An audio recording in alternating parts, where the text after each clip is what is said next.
You're listening to the Death Rattle Crew, a Hearthstone podcast.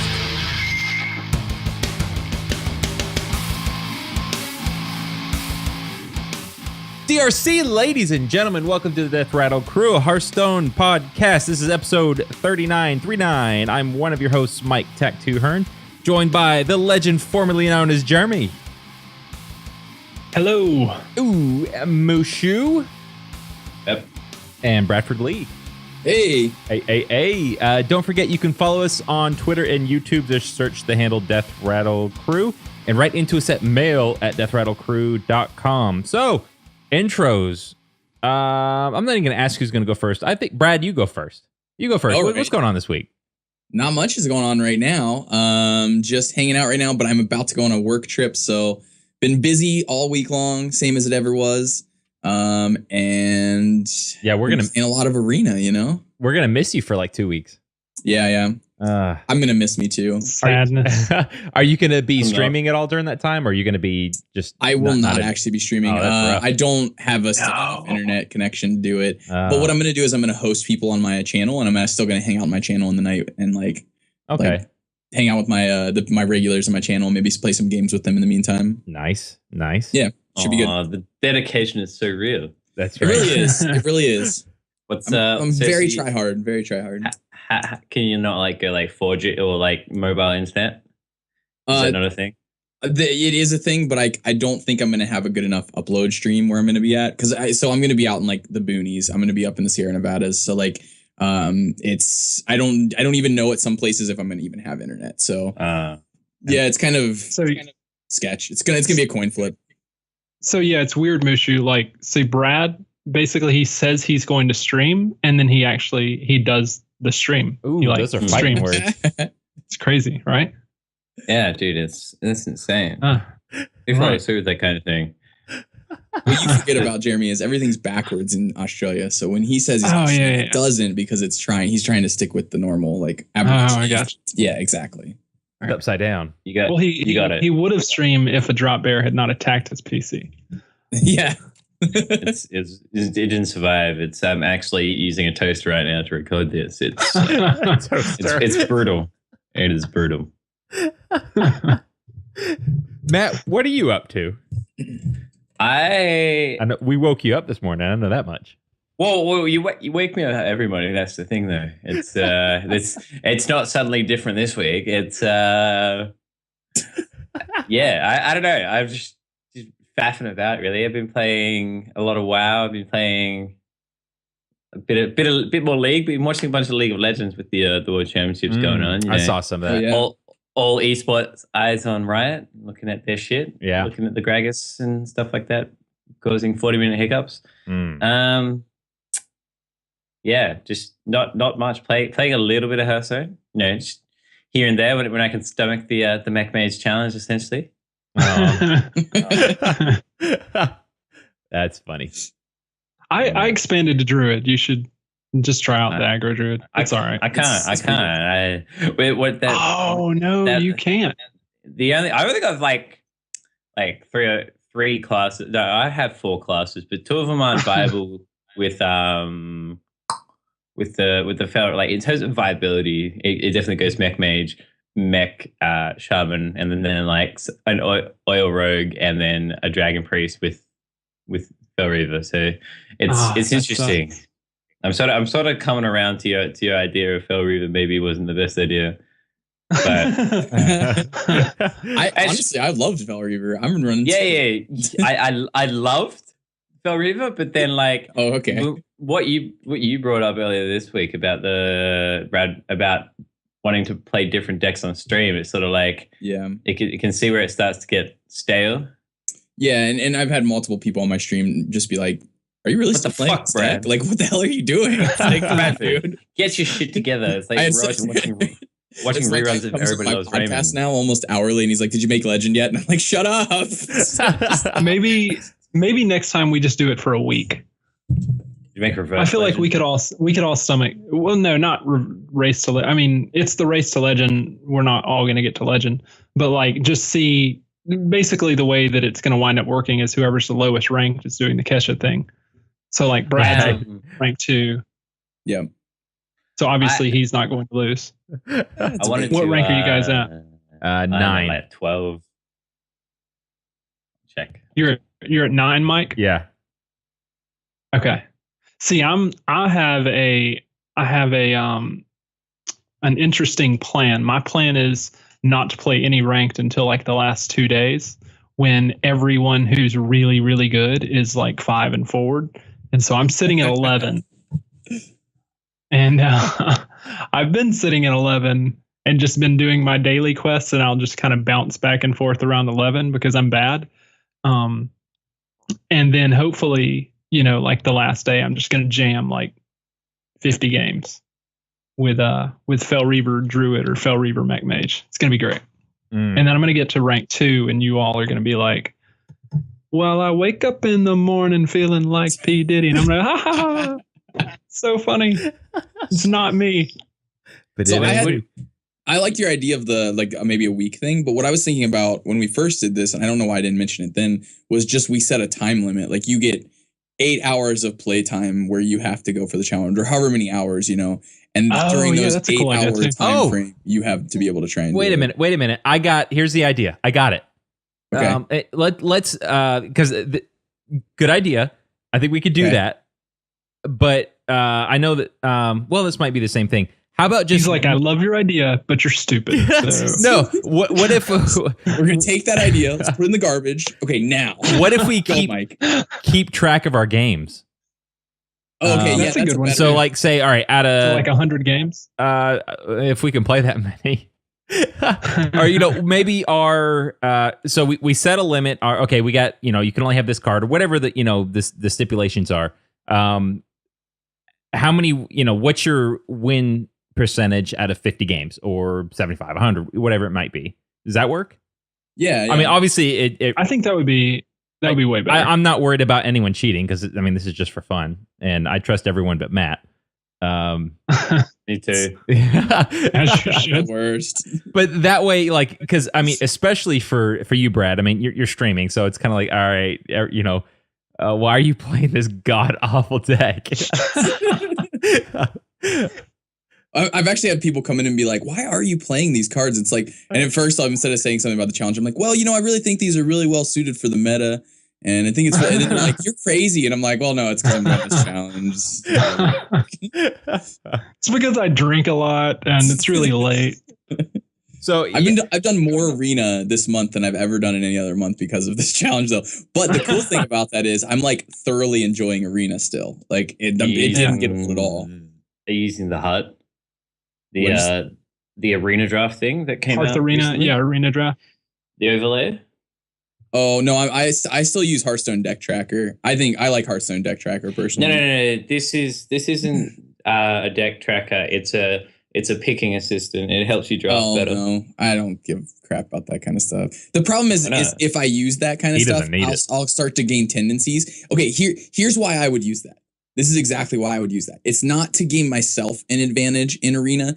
It's to recognize what the program is telling other people. So then I realize where everybody else is shifting in the meta, and I can start saying, okay, I'm expecting everyone to build mid-range X type decks with this type of card. Now, obviously, sometimes it's going to be like, take the True Silver Champion because the rest of these cards suck. That's going to happen with a lot of the picks. But sometimes there's going to be these close picks where, they might be like, pick this 2-drop for X reason, but like really you need a finisher, and so you should have taken the crappier 6-drop instead. And so I think the only reason I would use it is just to see how it functions, so that I can then say, okay, how am I going to adapt based on what that is? Because if say 5 to 10% of people are using that deck tracker, that means 5 to 10% of decks are going to be built based on the deck tracker. On that. It'd be cool. It'd be cool to cut it on and just draft your normal thing, but also just kind of pay attention to what it's telling you to pick, even though you don't pick it. Right. Well, I'd say them for the vast majority of picks. The picks are going to be the same, and I think like maybe if you what's the guy's name? His name was Adwas Jesus.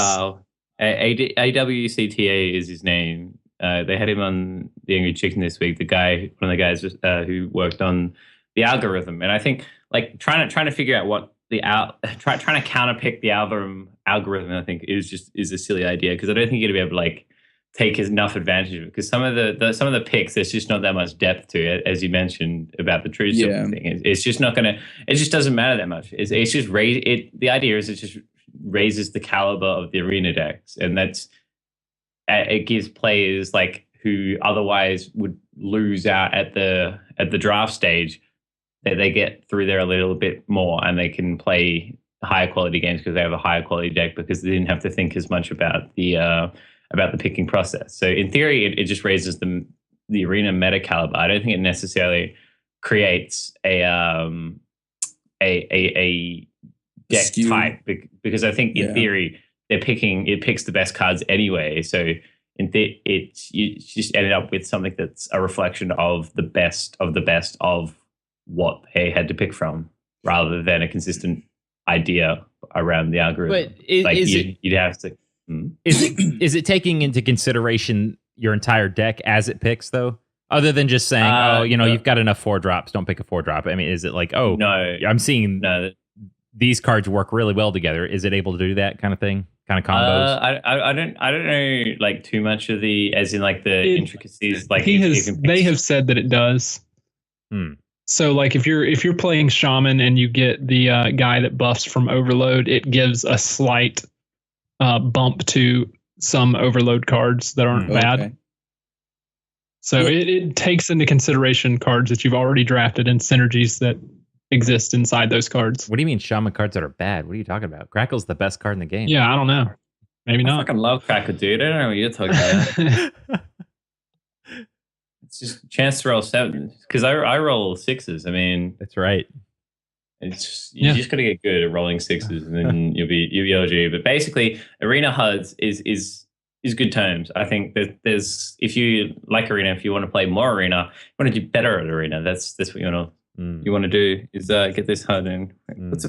What's a freaking code? It's like it's Hearth Arena, maybe. Yeah. Hearth Arena. That must be it. Yeah, just the Hearth Arena overlay or whatever it is. If you Google Hearth Arena overlay, it'll be the first thing. It should, sure. Exactly. It should come up. So last night when I was taking a pick, this is okay. So I think it's a great assistant tool. Yes, when I was doing that, I knew it.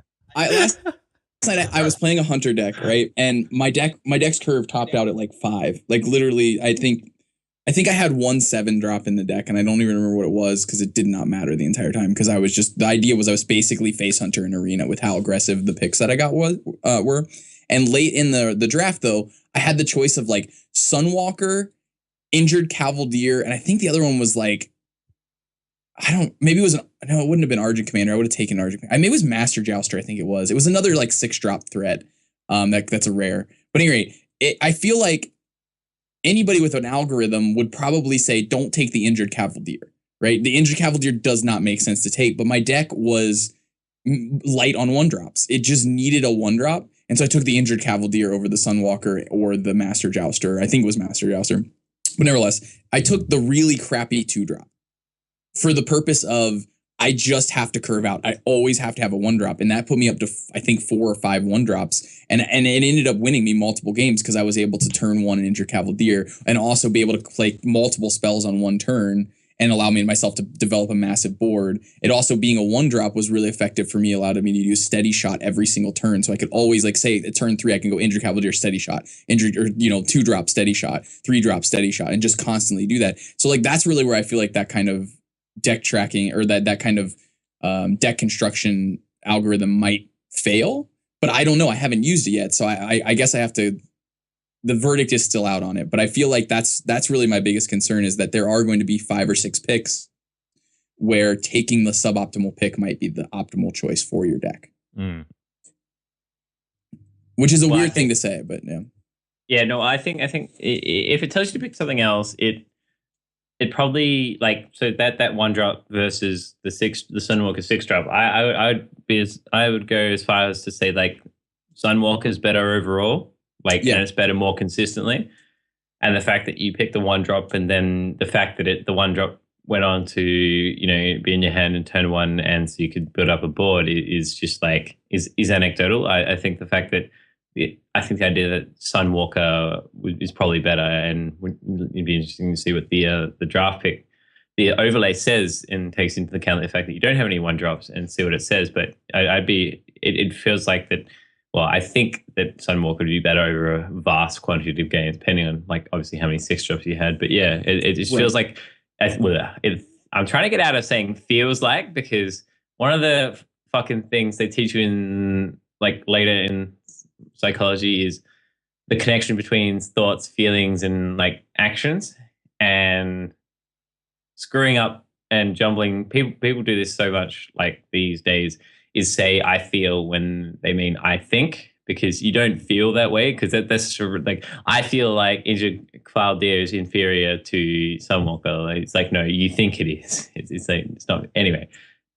Yeah, and Sunwalker is definitely a better card, though, than Injured Cavaldier. Don't get that confused in any way. Like, results-oriented thinking is not a good way to say that. Because, like, when I say, yes, turn one, I had an Injured Cavaldier on multiple occasions, that is a result-oriented thinking. Like, Injured Cavaldier was good there. But on turn 6, I would much rather draw a Sunwalker off the top.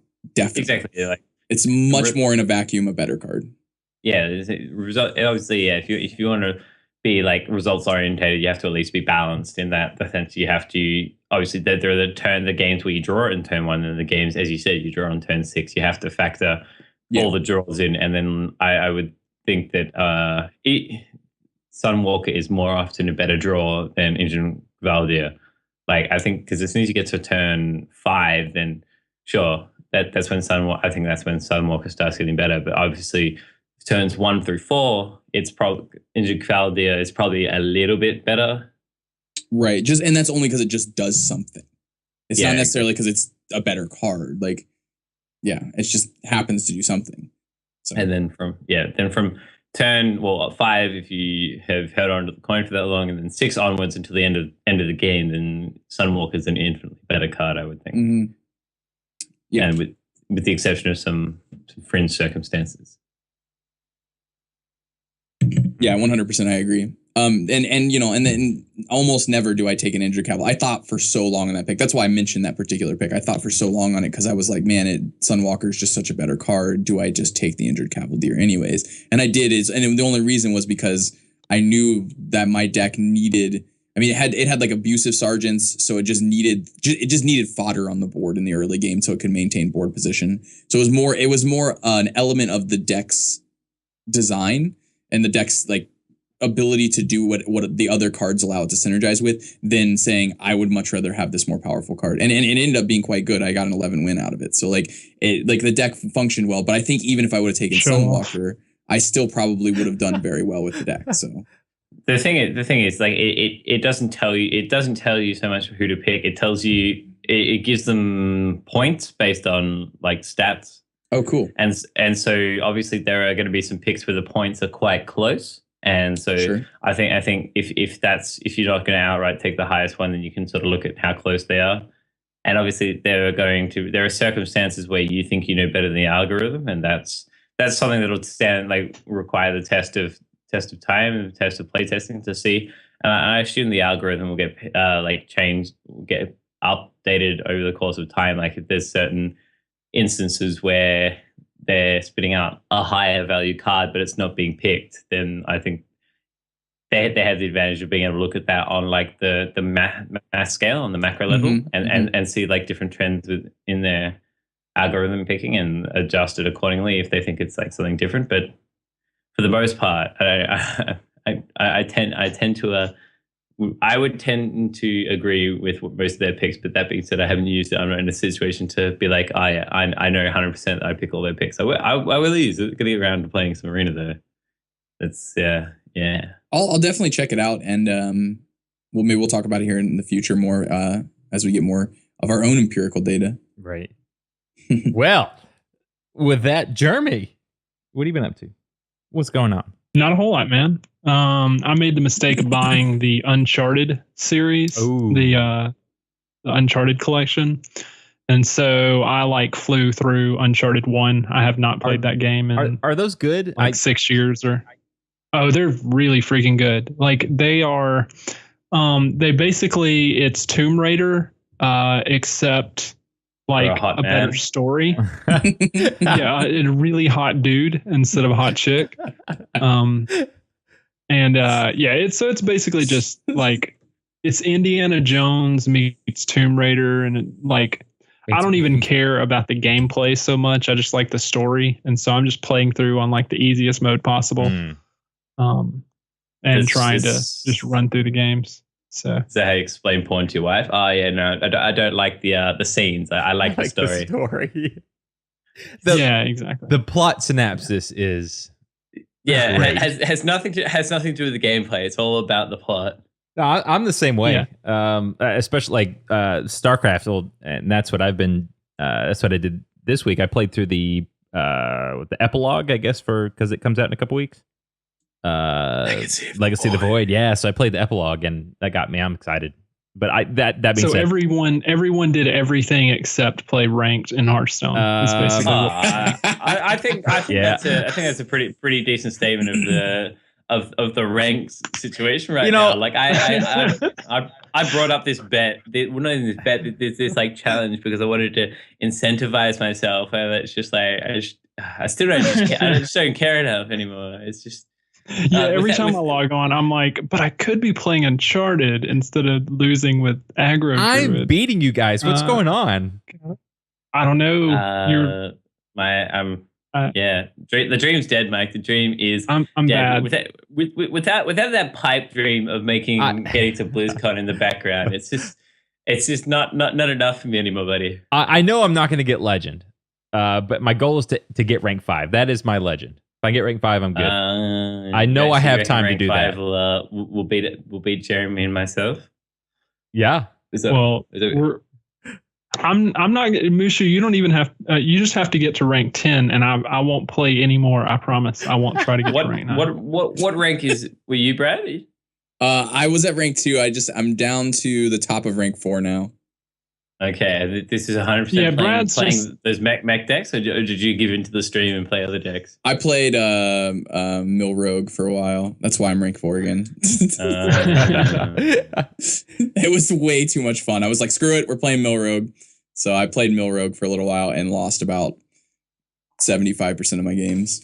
That's something. Speaking well, of you quote unquote lost. I don't think that you can lose with Mill Rogue. No, right? Everybody's winning because we're playing Mill Rogue. Yeah, no, exactly. The winner is fun. Yeah, I'm about to say. So no, the only person that wins is the person playing Rogue, even if they lose. Yep. And then maybe the occasional time where you make your opponent smash their keyboard against their screen. And that's the real win right there. When you somehow, because first of all, for that to happen, you usually have to pull off a win in like the most disgusting way possible. I just smash the keyboard through the screen. I just hate it when they play the Cold Light Oracle, and then obviously they'll bounce it back to their hand at least twice. That'll come. But what I really hate is when they play it and then they burgle it.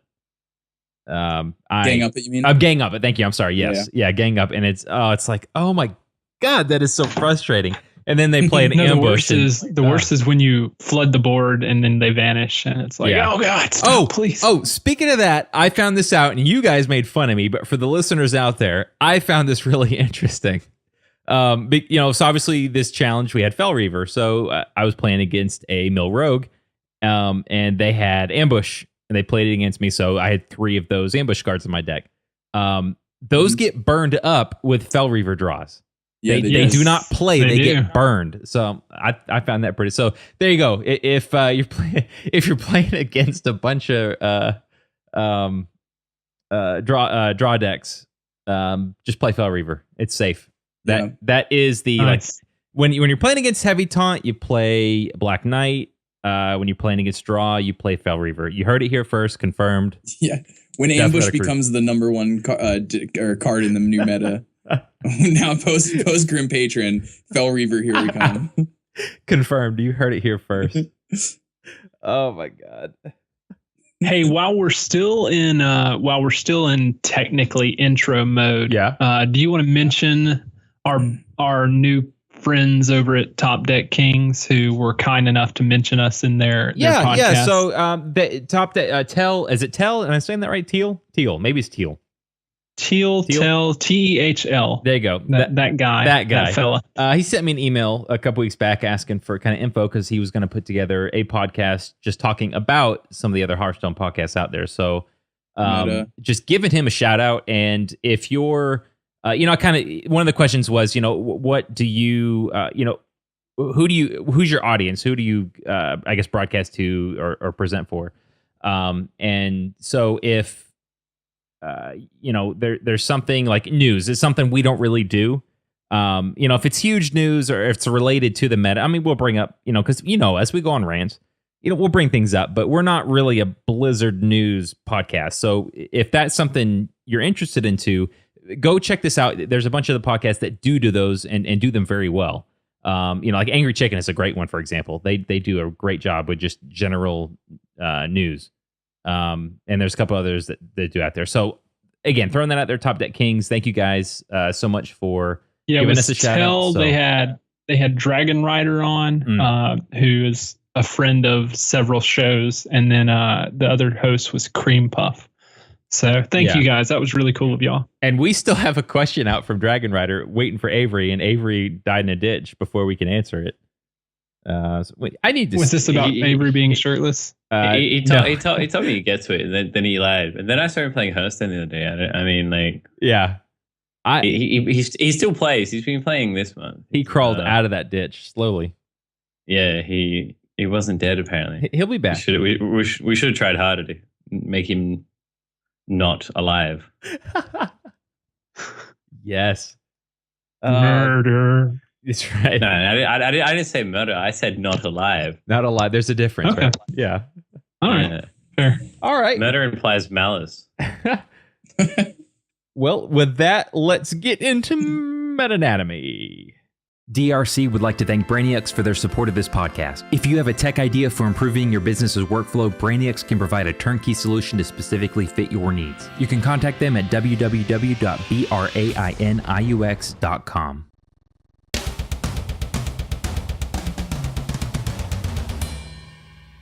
And welcome back. This is Meta-Anatomy, your one weekly stop for everything Meta and Hearthstone, and then some. I'm Tech2, joined by the legend formerly known as Jeremy Mushu and Bradford Lee.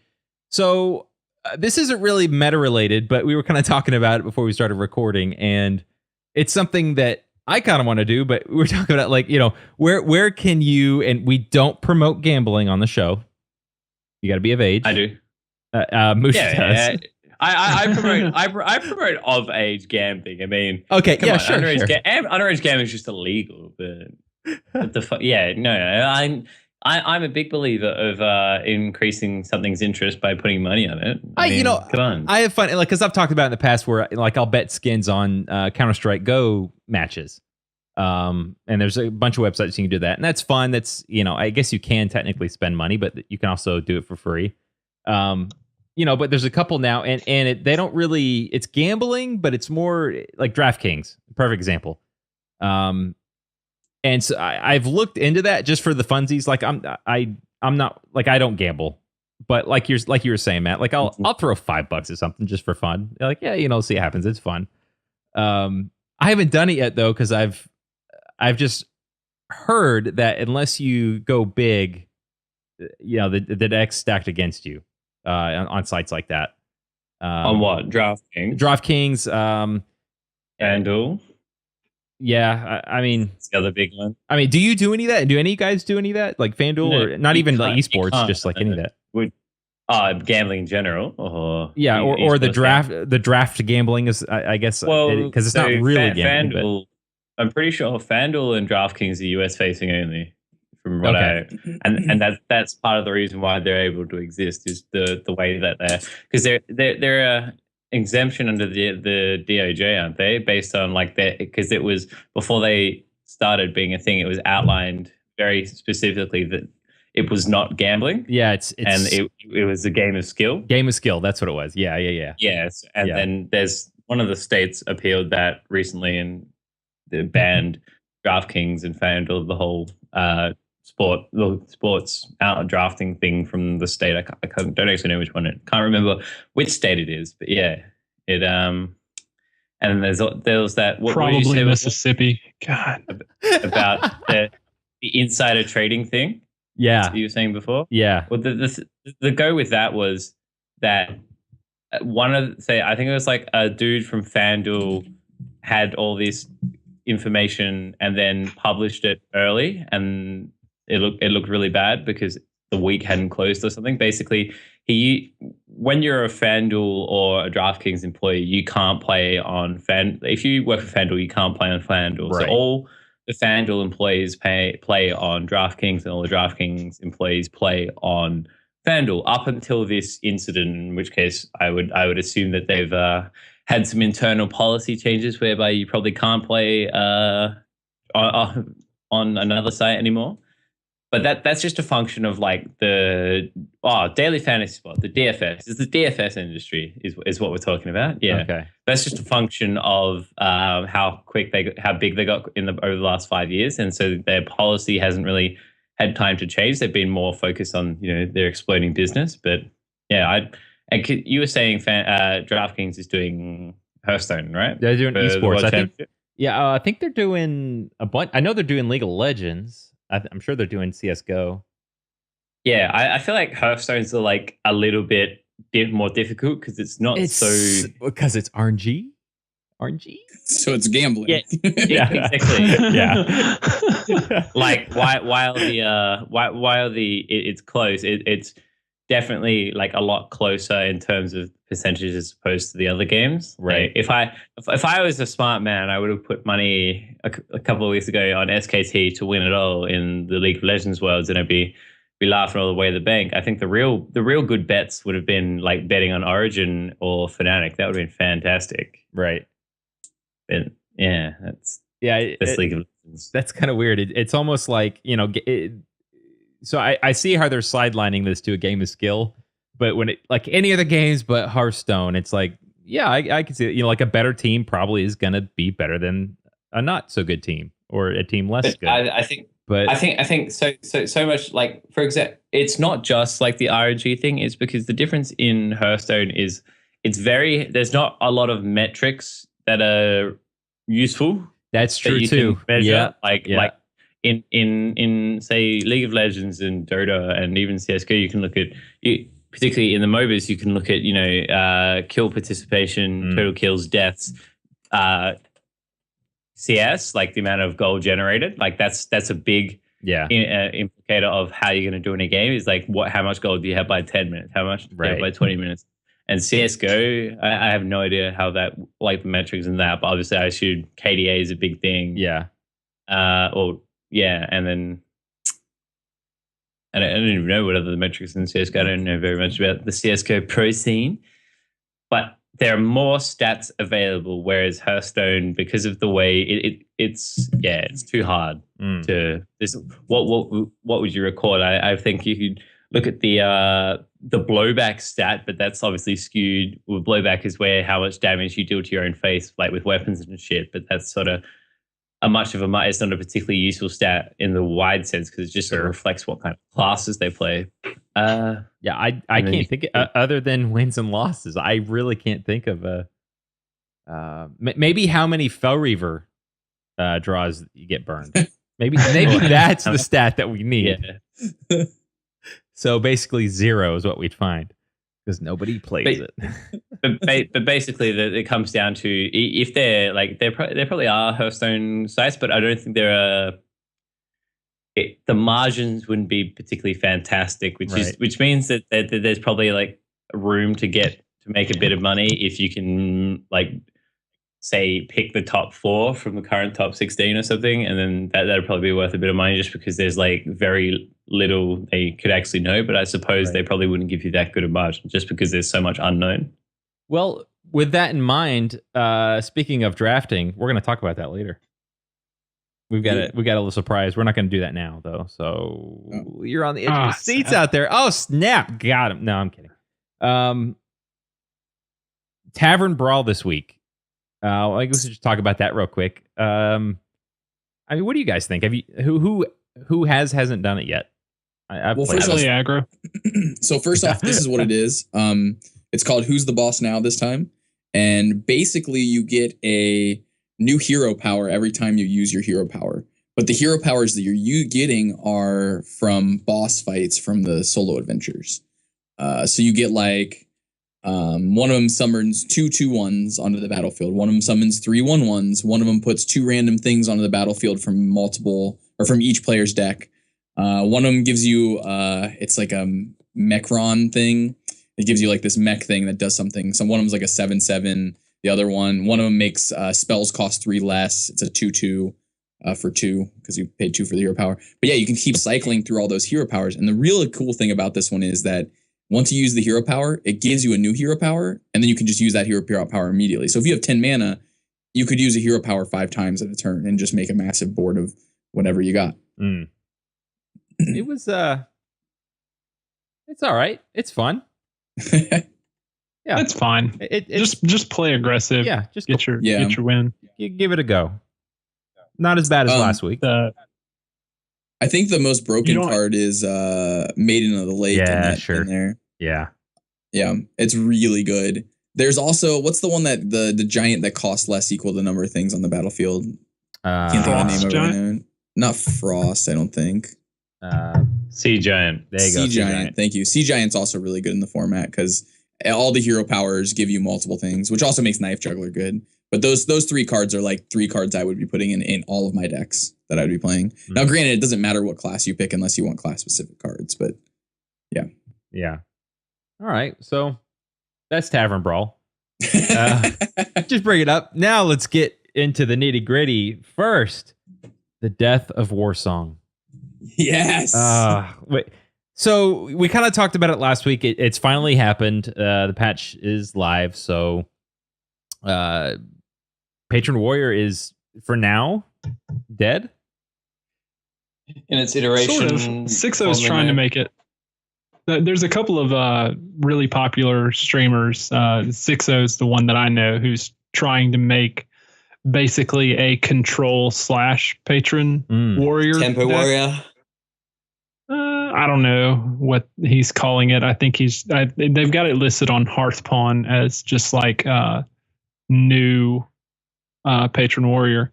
But Brad, you've been playing more ranked than the rest of us. Yeah. What effect have you seen it have on the meta, if it's had any at all? Like, has aggro picked up more now that it's gone, or what's going on? I think, I mean, we've only been at it for like almost 2 days now. So Which it's means hard you've only to played say. like 200 games. So Yeah, maybe like 300. I don't know, something around there. Well, actually, no, I've been playing Fatigue Warrior, so I've played like 6 games. Nice. In the same time frame. Well, I think personally that the format's going to initially speed up. So like whenever there's a new format, any changes in a meta is going to shift towards the aggro deck at first, just naturally, because the aggro players are going to have more consistently built decks. It's very, it's not too hard to build a Face Hunter deck. You put all the things with charge in it, and then you put a Mad Scientist and some secrets in it, and you're done. And I mean, there's maybe a couple other things that you add there, but those kind of decks are going to always do exactly what they do, even when they're built somewhat subpar for the meta. But the newer decks, the decks that are going to shift in because there's no Grim Patron anymore, their optimal builds aren't going to be quite optimal yet. Until we get maybe a weekend and when people get a little bit more understanding of where we're seeing a shift in the meta. But the thing is that like the decks that are going to see the more play are going to be the decks that were previously had a bad Grim Patron matchup. And so I think of things like Secret In, because before we talked about Whirlwind effects being so good against Secret In. And so Secret In is going to gain a little bit of steam because of that. And I've actually seen that on the ladder where I'm at right now. And I think that as a result, with more aggro floating around and more potential for things like Secret In, mid-range Paladin gets a lot better.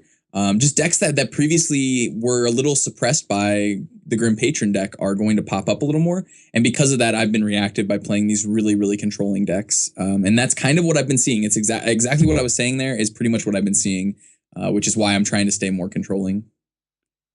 So either really, really fast or super control. Kind of, yeah, that's kind of what I've been seeing. Not nearly as many control, but it seems like there's a lot more aggressive decks floating around. I wouldn't say the numbers are like skewed to the point where, like, let's say 20% of the decks were aggressive before.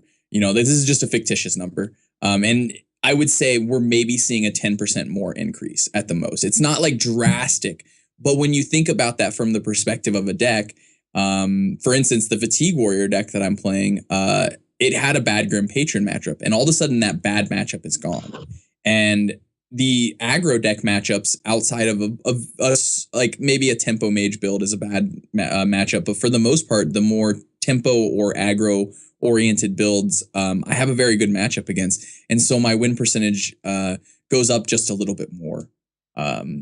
About, you know, like maybe it's only 5 to 10% at the most, but that shift in win percentage allows certain decks to move up a whole tier level in power level and thus become potentially a viable option moving forward. Yeah, I don't think we're going to see too drastic of a shift in the meta though, especially not at the beginning. I do think people are going to try and keep building around Grim Patron because there is still potential there with the card. But I think Frothing Berserker is maybe a little bit missing of a home. It's the only card that I feel like really interacts with it now is Charge, the actual card Charge, which is a warrior card. I believe it costs 2. Let me double check real quick.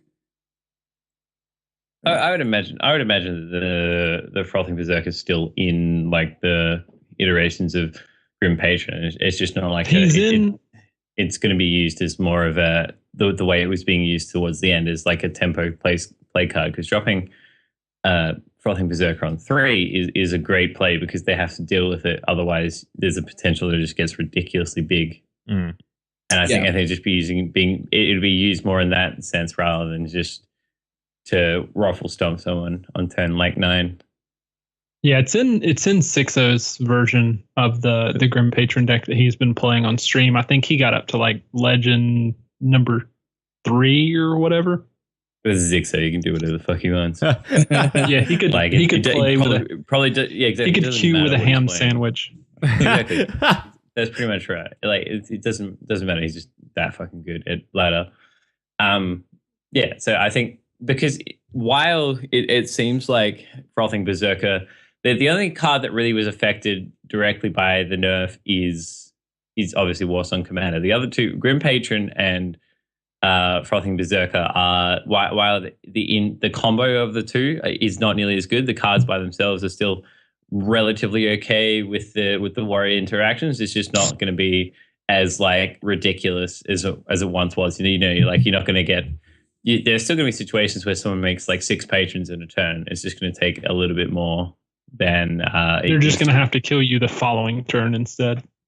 Exactly, but like for a lot of classes, it's still going to be a problem. Like for Secret Paladin, it's definitely a problem to clear 6 patrons. For Druid, it's always a problem, and even for like, I suppose, Handlock is probably like the only one that has like an easy time and deal with it. So why can't Druid would just swipe the patrons, right? The swipe's such a terrible way to get rid of patrons. Yeah. No, it works. It works really well. You deal 1 damage to all the patrons. That's not good. Why is that not good? Well, there's this thing called reproduction. No, okay. The Grim Patron likes to reproduce. My mom was telling me about reproduction. Yeah. Turns out it's something Grim Patrons do when they take 1 damage. Okay. So, Jeremy, is this list that that you were talking about? Are they running like Axe Flingers now? Like, I feel like Axe Flinger got a lot better. No, Okay. that's just silly. No, that's whirlwind effects. That's gimmicky as shit. I mean, maybe. I mean, like it's not. You don't need to. You just play. You basically just play Grim Patron differently. The deck doesn't change too much. Obviously, with the Warsong Commander slots, you want to. I think you're looking to. You might slot in something like Boom or something.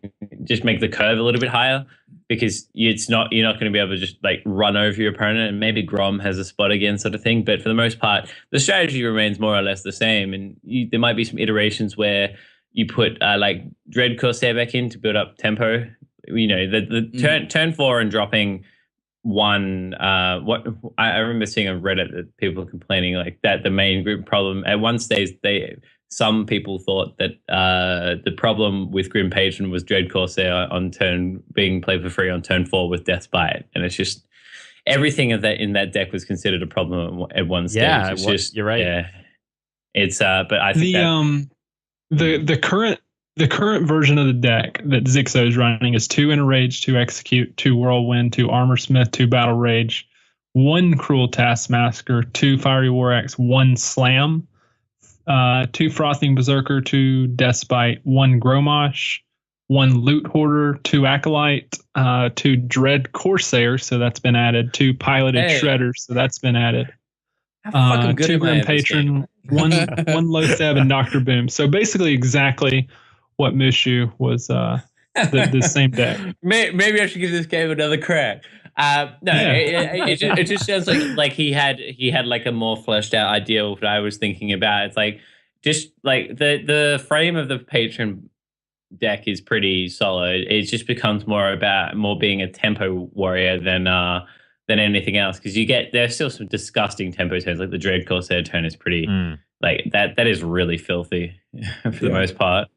He's still it's still got the same like removal idea of just having executes, no shield slams or anything and that might change. I think I can envision a world where you get like double shield block, double shield slam, and sort of have a little bit more armor interaction there. But that's obviously quite a different deck, and sort of like fails a little bit because you're looking towards a more of an attrition thing where the patron body doesn't fare particularly well in a attrition battle because you only have limited turns to win. But I think in the current meta, when there's not a lot of hard clearing, is probably a good time to run it. But I think the problem is if Handlock gets a lot more popular, then that's when it sort of just shits on this Grim Patron 2.0 type thing, because Secret Paladin has inherently bad matchup against Handlock, doesn't it? Because there's just like the big walls, and I feel like if that becomes a thing, more of a thing, and that sort of shits on the tempo warrior feature, just because the walls are too big. It's not what you want. I feel like Secret Pally's days are numbered, because as soon as people realize how bad Secret Pally is against Face Hunter, people just play Face Hunter instead of Secret Pally. But that's the thing. It's not that bad. It's really not that bad against Face Hunter because of things like Cog Hammer. Yeah, Secret Pally. Because you play Cog Hammer. You play, what are the taunts you play in Secret? It's not that bad of a matchup, because you have minions that trade up. You have your shielded mini bot that just sort of shits on anything. Obviously, there are some times where you're not going to. It's I wouldn't say it's a bad matchup, is what I'm saying. I don't think it's like 70-30 or 60-40. I think it's much closer than that. I don't think so. Like, Explosive Trap just ends everything that Secret Pally's trying to do. And it doesn't care that you get the secret, what's the big secret guy, 6/6.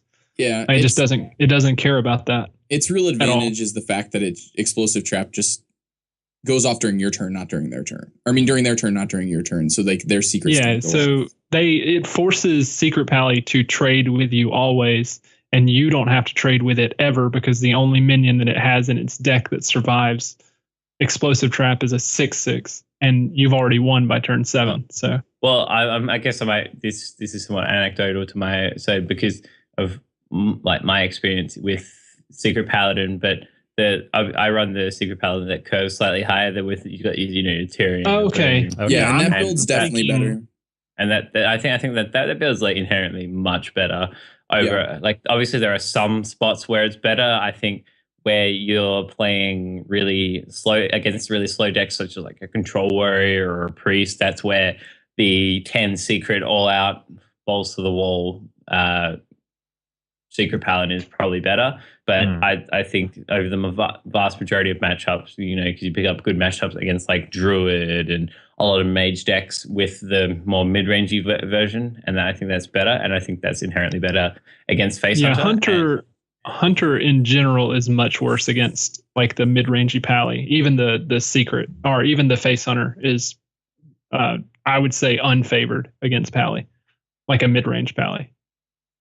Because like you said, it's way too easy for them to trade. They deal with your entire board with Consecrate.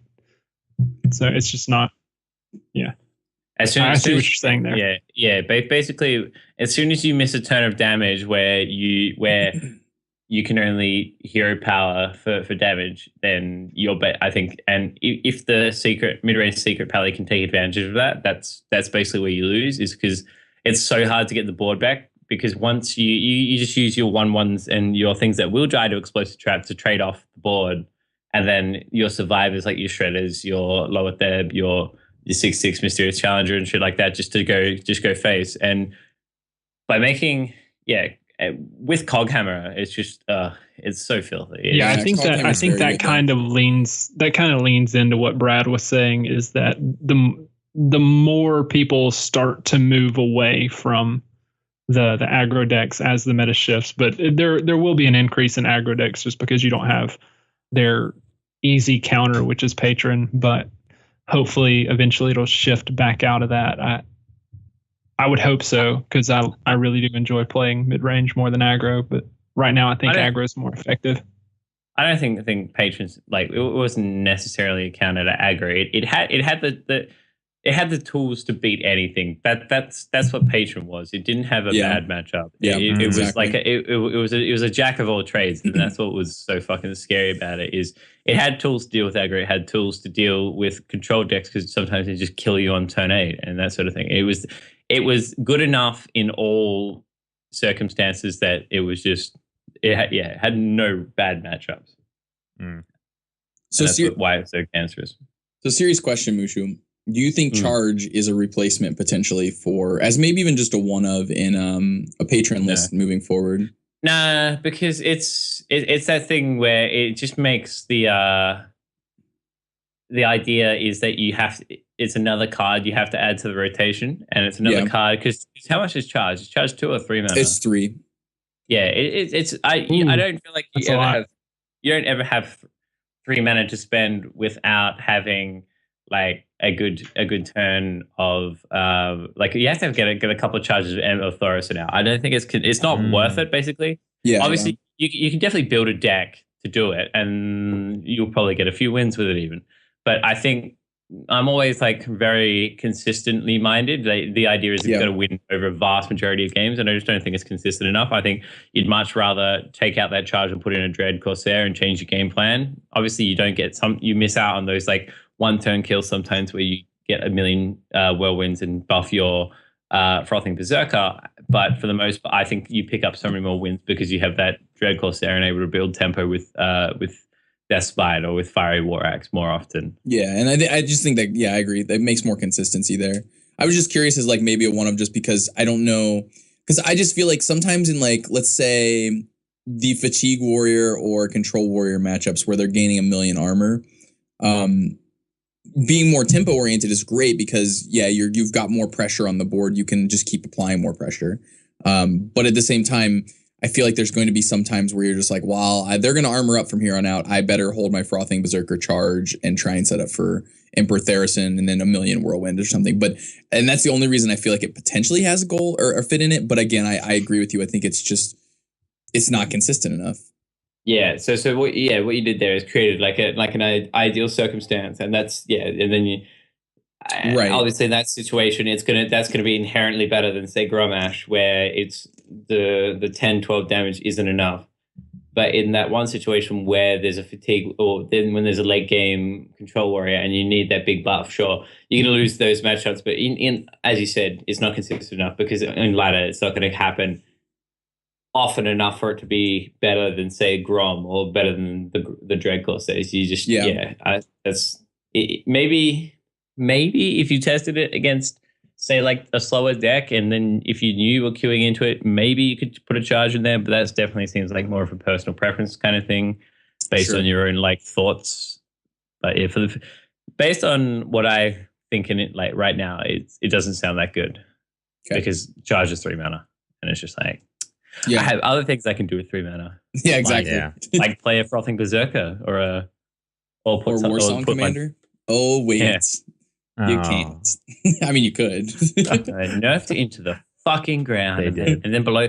I think the popular belief change of just making it so anything that goes above 3 doesn't get charged. That was pretty interesting because that doesn't kill Grim Patron inherently. Obviously, it kills the inner rage thing, but that was part of the cancer anyway. And that doesn't affect the new one that would be made. So while you buff 1 to 5, it just wouldn't be able to attack. So that makes Sludge Belcher inherently better because Sludge Belcher just doesn't die to Patron anymore. I think so. That could have been an interesting. True. Yeah, it could have been an interesting change. But they killed it. They killed it dead. It is so fucking dead. I said this last week. It's just so fucking dead. It's just what the hell are you supposed? And I just get so annoyed when they nerf it like through the ground. It's just you kill it and not let it ever have a chance of coming back. It's just dead. Yeah, it's not even a playable card anymore. Exactly. It's just like okay, we don't. I think it's more of a future proofing thing where as you say, Charge of the Future is probably going to just be scary. And so by future proofing it, they sort of free themselves up to do what they want with lower cost minions. So yeah. I think it while it's like seems harsh, maybe we probably just can't see the bigger picture. And if I had all that internal Blizzard information, maybe I could see the bigger picture. But for the most part, can't see the bigger picture right now. But the only saving grace is that I'm assuming that they have a reason for it. They usually have a reason for a lot of things they do, being worth a bit of money, that company. But yeah, just a little bit. Yeah. Well, the witch is dead. The witch nevertheless. Is dead, indeed. I listened to the last week's podcast and you started playing that music, but it's not. I feel like if I didn't know what it was, I'd just be sitting here going, "What the fuck is that noise? What is Mike doing with his life?" Because I feel like unless you've watched like the original movie, you weren't going to pick it up. Who hasn't seen Wizard of Oz? Come on. I'd say anyone younger than people me. in Australia, apparently. Apparently. No, I've seen it, but I would go as far as to say people who are born post 1995 probably haven't seen it. Wait, how old are you, Mushu? Oh, I'm 93, but my brother was born in 95. And I know he's seen it, but I would go as far. But then that's where it sort of gives me the idea that he's probably people younger than him haven't seen it. Wait, you're 93 years old. Yeah, I'm 93 years old. And your brother 95? I wasn't talking about 1993. I was talking about I'm 93 years old. Oh, okay. You got me, Brad. I'm an old man. God. Yeah, but you're not 93, are you? No, 92 though. So that's close. You get none. You get none. What were we talking about? All right, sweet. Wizard of Oz. Oh yeah, that card got banned. That's right. Yeah, that one. Oh, is that what you meant before when you said it got banned? I was like, what the fuck? Grim Patron got banned. It's like, did they screw up the change or something? Did something bad happen? And does it now spawn 2 patrons or something? And that's why they had to. Nah, but I see what you mean. It's been effectively banned. It's just been made redundant, made a dead card. Yeah, its time has come and gone. Well, at least in its current iteration. Or previous iteration. It is deader than fucking disco, Brad. It's you get us as we said before. Like, I'm going to the disco tonight. What the hell is the point of playing this over like Raid Leader or something like that? As we said last week, it's just like, right. Yeah. Right. Anyway, we've talked about that. We said spoken about it. It still makes me mad, but yeah, sure. Yeah. All right. So, death to the war song. But now into something fun. So we kind of brought it up a little bit. We're going to do a BlizzCon draft for the Hearthstone players, the top 16. And so I've never fantasy draft. Woo woo. I've never done one. So the guys had to kind of school me a little bit, but I need someone to go ahead and explain to listeners, because I'm sure I can't be the only person that's never done a fantasy draft before. Can I say a disclaimer and say I think doing it this early without the proper BlizzCon brackets is silly, but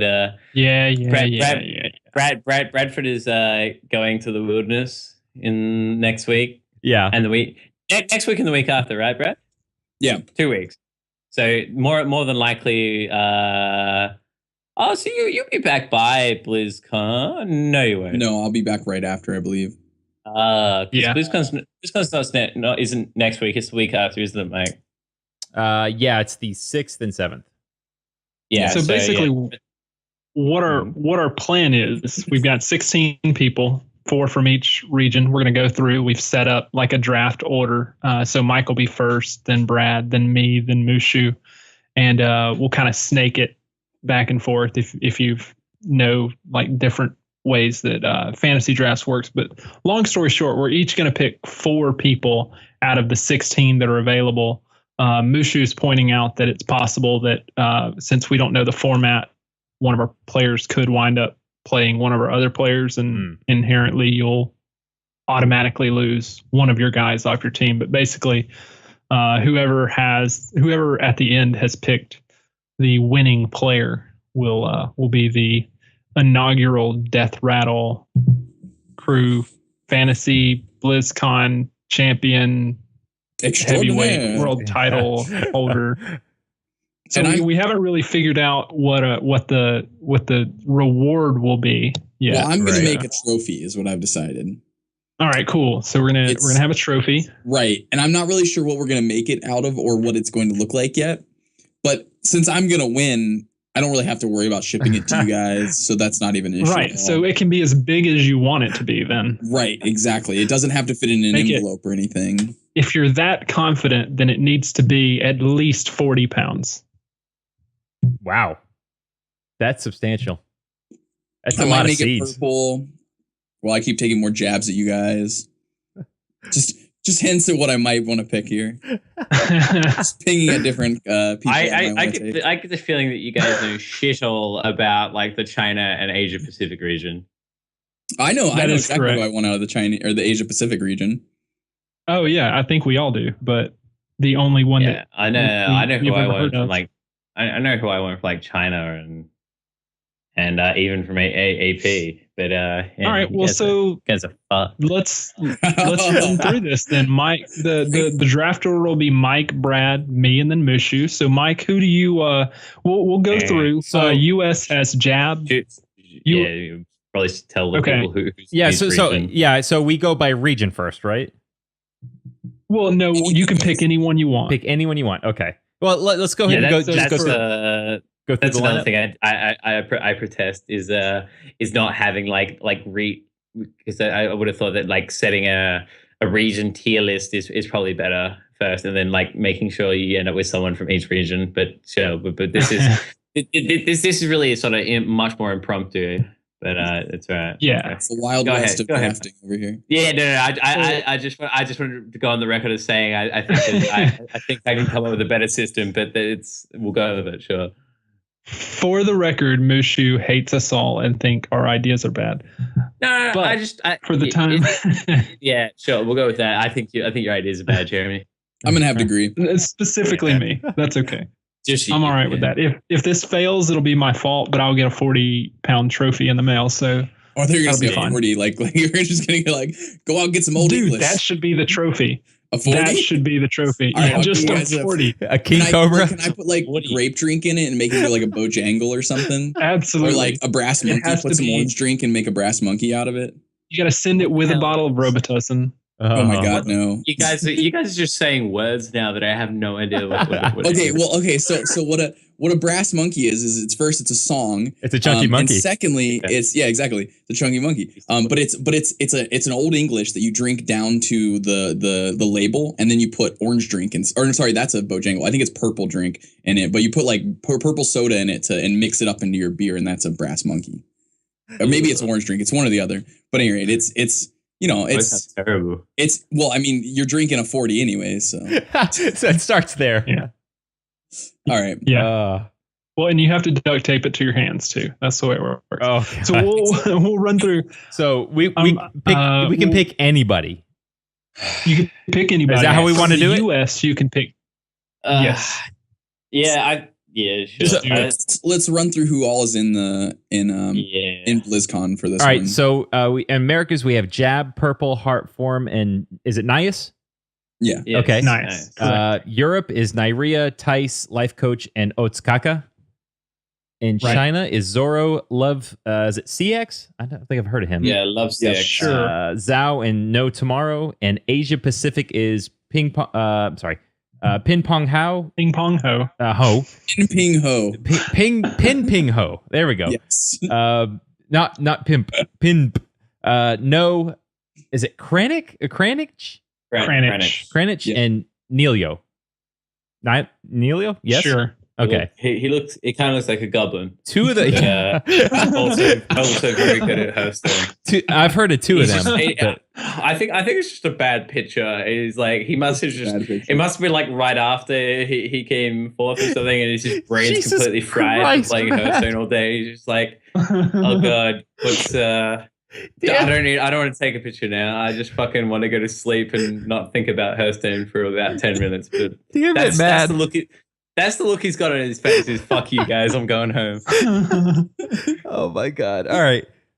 So are we picking by area or are we picking whoever we want? I'm just making Well, sure. whoever you Jeremy is an anarchist and wants to pick from whoever.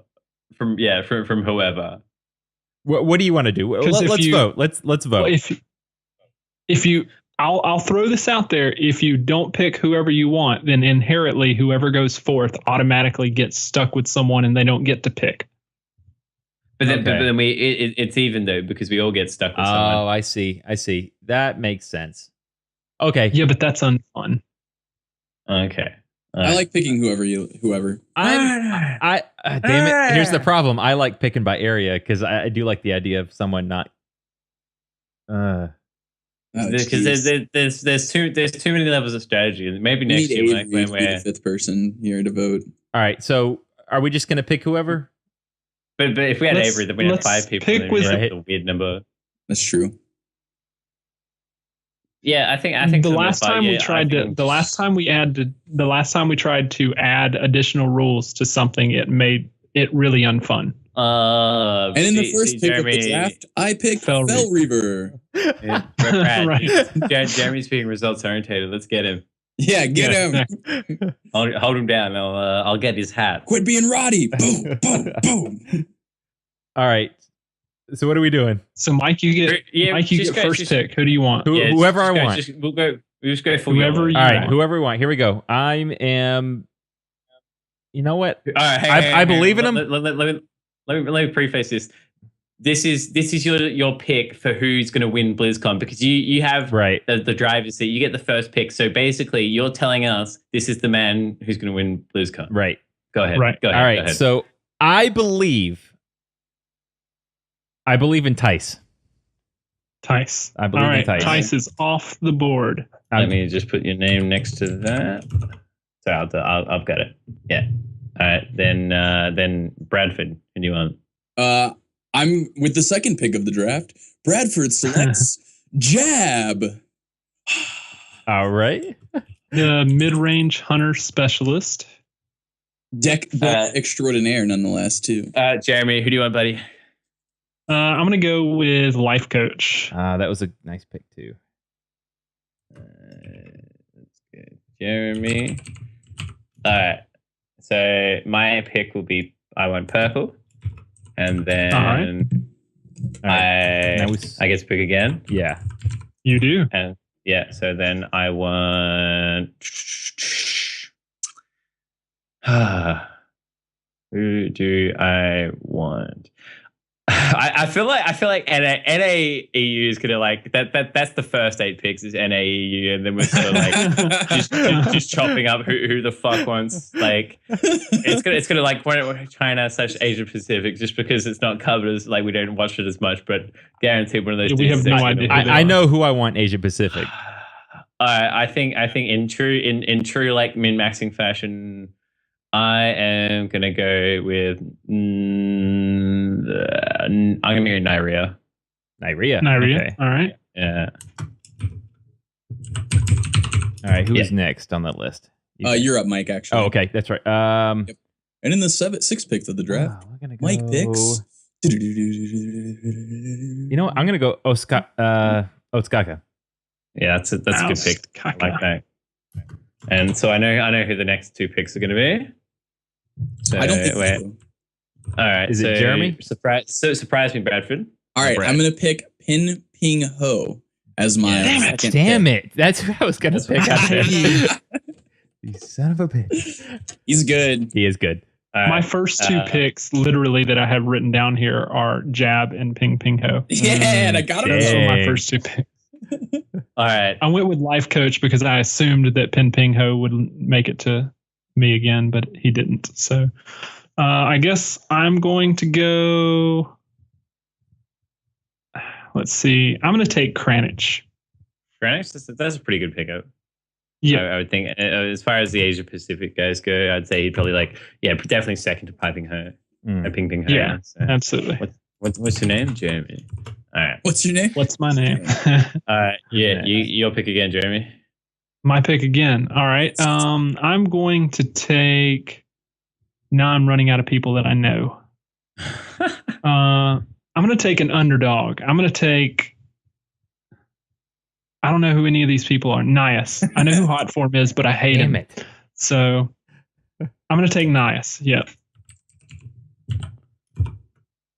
All right. Nias was the guy who made it through all the qualifiers, and no one knows who he is. But yeah, true. That's actually a really good pickup. He just like smashed bitches. Like he didn't even do that well on ladder/tournaments. He only picked up 2 points. He was the winner of the last chance qualifier, as you said. Yeah, right. He came through. He's been to hell and back, and now he's going to BlizzCon. Yeah. Like this is like Lord of the Rings is one thing. The journey to Middle Earth to Mordor to get rid of the ring is one thing, but then you have Nias. I mean, it's like doing that run twice, like there and back, and realizing you forgot the ring and going back and having to do it again. That's what Nias has been through. What's the Nias? Yeah, exactly. Wait, so that means it's my pick. Who do I want? See, I'm tossing up between picking up the last NA player of because it's Hot Form left, and then there's. I think if that's like true as to how. Yeah, fuck it, I'll take Hot Form. Hot Form. All right. So what does that You mean? would, I have Canadian. yeah. All right, so you're up now, Mike, I believe. Yep.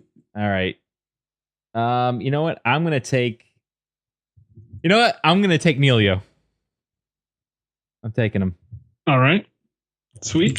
I'm such a retard. Such a special person. Next to purple, I wrote in brackets purple instead of my name.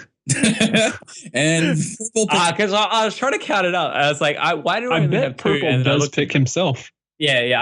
I was like, I've got Nyria, I've got Hot Form, and then I look at. I was like, I'm pretty sure I picked purple. Why does it say? I'm a read. I'm not with it today. So Neilio. So Neilio is for you, Mikey. Yeah. Okay. so it's on me now, right? Yes. Right. There's only one more people that I want to take still. Love CX is the other person that I would like to take if he's still there. All right. He He is. is. Yeah. He is. That's a really good pickup. That was my next level pick. Would be Love CX. All right. You again, Brad. Oh, right. Actually, I don't know who's left now. We have Okay. You we have Zoro, Zaya. No Go tomorrow and no. and no. I guess I'll go with Zoro. Zoro. There you go. Yeah. That's my unknown. It's the person that I don't know him very well within the tournament scene, so I'm happy to pick up something like Jeremy, no Xiao or no tomorrow. I'm going to go No Tomorrow. I have no clue who that is, Fuck. but it's a cool name. Dynafire. that. Mushi's like, So that's a good pick. He's good. Yeah. Adam, All right, I'd say easily the best out of it. Like Xiao, no tomorrow, and no. Okay, sweet. I'm gonna go Xiao. Xiao, I think that's right. which means the young Mikey ends up with no. All right. All right. So from the Americas, we have Brad has Jab. I have That's what I Purple. do. I also have Hot Form, and Jeremy has Nias from Europe. I have Nyria. Mike has Tice. Jeremy has Life Coach, and Mike has Osaka from China. Brad has Zoro. Brad has Love CX. I have Zhao, and Jeremy has No Tomorrow from the Asia Pacific region. I didn't back anyone from my region. Ooh. Ping Ping Ho. I took all mostly from your people, your neck of the woods. Mike has No, Jeremy has Kranich, and Mike has Nilio. So yeah, Brad sniped Ping Pang Ho. That's right. I pinged him. Evil man. Mm. I mean, I got a life coach, so that's who's going to win. You know, I right? really Please. debated. It was either going to be life coach or Tice. That's my top two. Yeah. Tice looks so fucking happy when he won the EU thing. It's just like my life is now worth living. But I mean, Nairi is good too. I don't know. I mean, everyone up there is obviously really good. This is really hard. I mean, they might even be the top 4 in the regions. I don't know. Like, that's something around there. I don't know. Yeah, it's a highly debated fact. Let's be honest. It is. Clearly debatable. Oh Lord. Yeah, exactly. So I'll put up this list on the show notes to make sure that we've got it written down for everyone to see. Of course, I guess they could hear it too. So here's the real question: who's going to lose first? It's obviously not going to be me. It's just like we're throwing darts like blindly. We don't know if it's going to be like 4. I would think that it would be 4 groups, and and then you get a top 8 from there, and the top 8 because that way it gives meaning to where the regional placements are. So basically, at first place from each region gets their own group, and then you slot people in based on that. That seems the most obvious one to me. Or the other way is just to do like a bracket, like a not even, I don't know. I think groups is the best way to go. Otherwise, you could do some weird, sort of standard like double elim type thing. But that way you don't lose. Yeah, do double elimination 8 in groups of 8. Well, group. No, not even that. I think four groups of 4. Makes the seeding relevant, basically, is what I'm saying. It makes it like perfectly relevant because you get a 1, 2, 3, 4 in each group, and then from there you get And so I think what they should do is, like, if you watched the Americas Championship, I don't know if it was the same way, but they basically had a double elimination 8-man. So I think they should do that with both sides, and then a double elimination for the top 4 in each group. I don't know. So basically, you bracket it out. First person, if you lose twice, you're out, and then go into another bracket of 8. You lose twice, you're out. I think that actually takes a lot. There's more games involved there than. There's a lot more games. That's what I'm wanting. Yeah. I don't think. I think that's. Yeah, I need a. BlizzCon's only 2 days. 2 days. That's the thing. Like that's like a double limb of that size, where it's like you get to live twice, sort of thing. It feels like where there's 2 double limb tournaments effectively. Well, if you just eliminate life coach, then the tournament takes half as long in general. I look at the EU like lineup is just so fantastic. Yeah, like, I know. Like EU is just such a representation of like people who've just been smashing the shit out of it, and I think America's is very much the story of people who like deserve to come this far. Like Jazz with Herfletics is just they're absolute fiends. And Purple is credited as one of the greatest like influences on winning players, and finally he gets some like credit. He was a pretty good reason as to why Firebat did so well last year, and even he's a big reason why Archon has done quite well this year is because of whenever they have a problem or whenever they're putting a deck, they're like, we'll go to Purple, get some information. And I actually know dick all about the other 2 regions. I did a bit of like the one time I did casting with the Hearthstone China channel.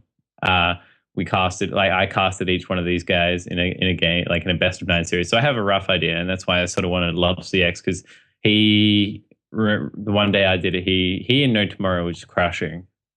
He's good. And then Ping Ping Ho is the guy who knocked out Deckies. I'm pretty sure. Yeah, he was. Yeah, and then Kranich, obviously top 4 last year. And no, and Neilio is a relatively familiar name in this part of the world, and no, I have no idea about. Get it? It's a pun. Oh, so good. Oh my god. No idea what you just did there. Yeah, His was funnier. Oscar looks like is a handsome young man in this picture wearing Oh the yeah, Na'vi absolutely. shirt. Team He's a Na'vi. good-looking dude. It's a good-looking shirt as well. That's right. That's why I took life coach. The beard, man. The beard. You need a Love it. beard in your life. Nyria looks like he needs a stylist. I think he just looks like just a couple different decisions in his life, and he looked like a superstar. He looks like a young, Nyria thin looks like Eminem. Nyria looks like he looks cuts like his an own Eminem. hair. Yeah, that's what I mean. It looks like he cuts his own hair. That's a good way to put it. Hey guys, I don't mean to. Yeah, I don't mean to be rude. I've got to bounce. Oh, later, Jeremy. Y'all keep recording. All right, y'all have fun. I'll catch up with you later. Thanks so much. See Later, ya. Jeremy. Peace. Fuck, I hate that guy. God, thank God he's gone. Seriously. He's gonna listen Him to and this. his goddamn hat. I mean, where does he get off wearing a hat inside? Who does that? All right, now we can sit here and tell everyone that his picks are terrible. Wait, who did he? All right, hang on. Let me bring Yeah, up. who did he even pick? He got Life coach. That's like the only good pick. No, he got no tomorrow, true, and he that's got Kranich. He's like, in theory, Kranich is the highest seeded player because he's the only like returning player. This is true. Right, so in theory, we're fucked. How did that happen? Now that I look at he even got he- Nias as well, which Nias is not bad. That's a good choice, he rigged it. He is like, as soon as I brought up like my like ranking system and shit, he realized that I was going to ruin it for him, and so he tried to enforce his own system, and then we went with it, and here we are. Like, because I was going to like rank the sites or the regions, and so basically, I think it would be easy to say that NAEU are basically the same, but I think NA based on previous, basically because Firebat won last year, I would go America's NA is probably the best, then EU, then basically the way it's written on Liquid Herb is the descending best to worst regions.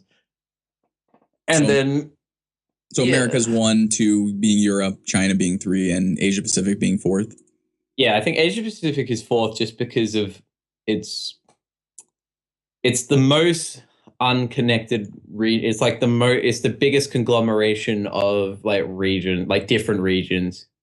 Because there's like 3 servers on the Asia Pacific region as opposed to like the other 3 places. Because it's true. We're on the end, like Australia and New Zealand's on the NA server. There's the Asian server, and I'm pretty sure there's another server in there. I'm pretty sure there's a couple. There might only be 2, but there's definitely multiple servers involved in the Asia Pacific region, which is somewhat of is interesting. It makes it more of a crapshoot, I would think, just because it's just a clash of metas. Whereas everyone's playing against everyone in all 3 of the other regions. But I think it's partly because Asia Pacific, there's so many like massive language barriers, whereas I think obviously there's language barriers in Europe, but they're much closer, I would think. Yeah, I think for the most part. Yeah. But ding dong, Jamie's dead. That's really what I wanted to hear. I really hope he loses it out like right off the beginning. I hope all 4 of his players just like play each other and just they all die. No.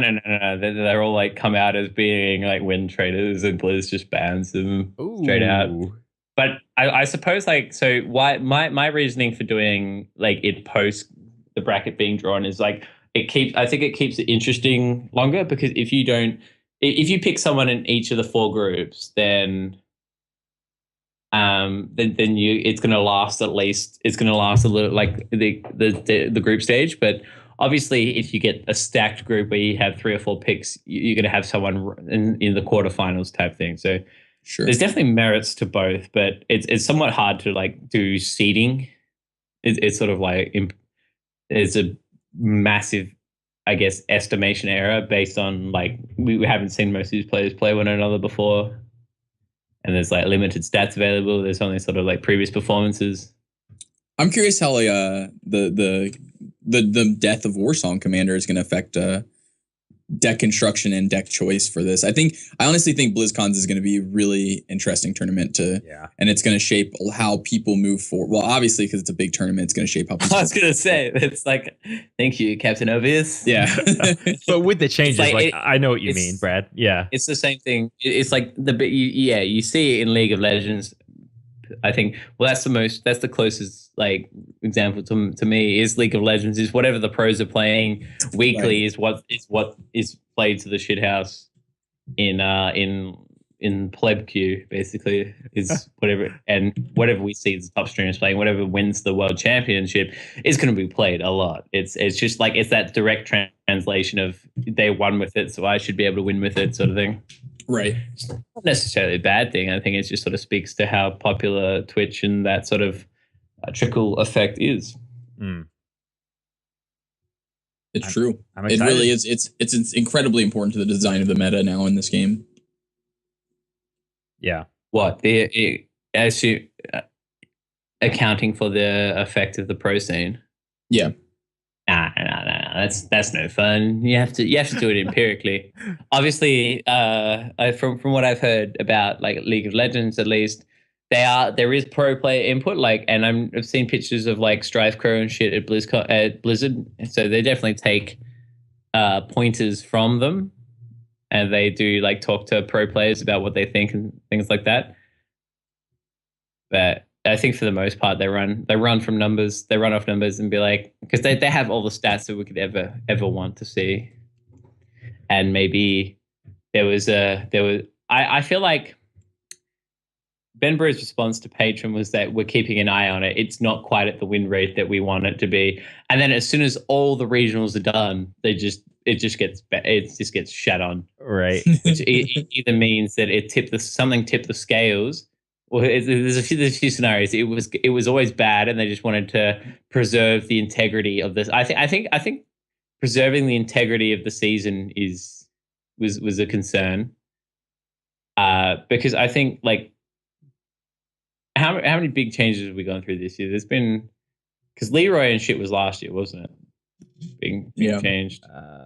I think Patron was one of the big things of this season. And I think the reason to change it was partly due to like an overwhelming public response. I think it looks really bad if Patron just sort of smashes the World Championships, where a casual viewer tunes in and just sees, these two 30-30 berserkers kill people, and it's just like, oh, this RNG stone and shit like that. I think that maybe this.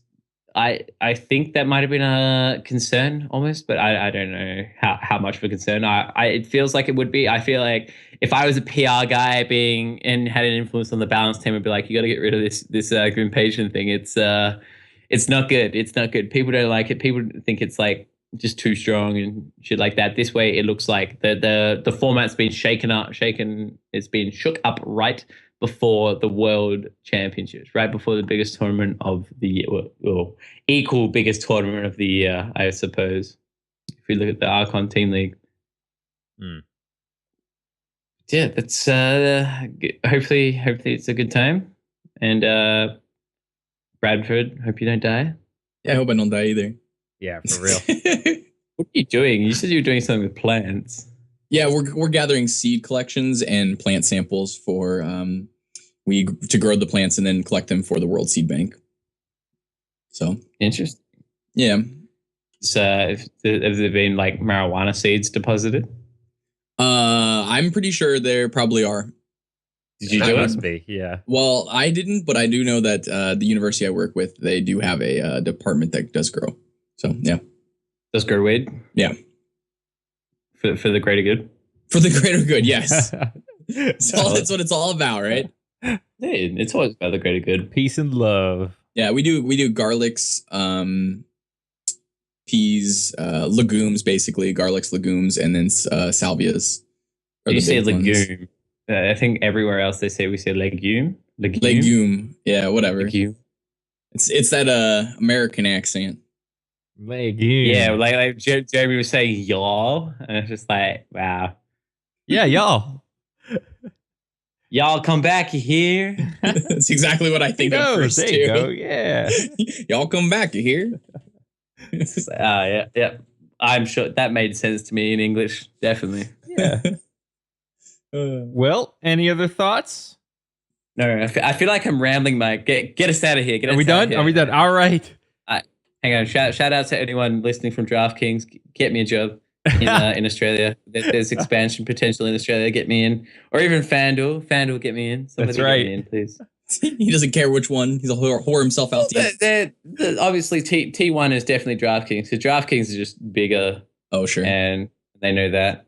FanDuel knows that. But I'll take whoever's willing to expand into Australia, because there's a massive DFS market in Australia. Well, by massive, I mean not massive at all, but it's massive for Australia in that we have two pretty big sports. We have like two kinds of football. One of them is rugby. One of them is Australian rules. And that would be pretty good for DFS. Neither of those matter.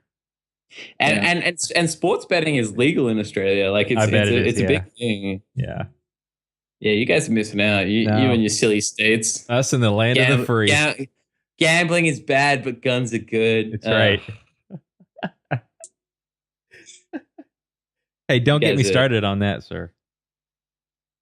Guns are good. Yeah. Like, yeah. There are more guns per capita in the state that I live in than per people. So there you go.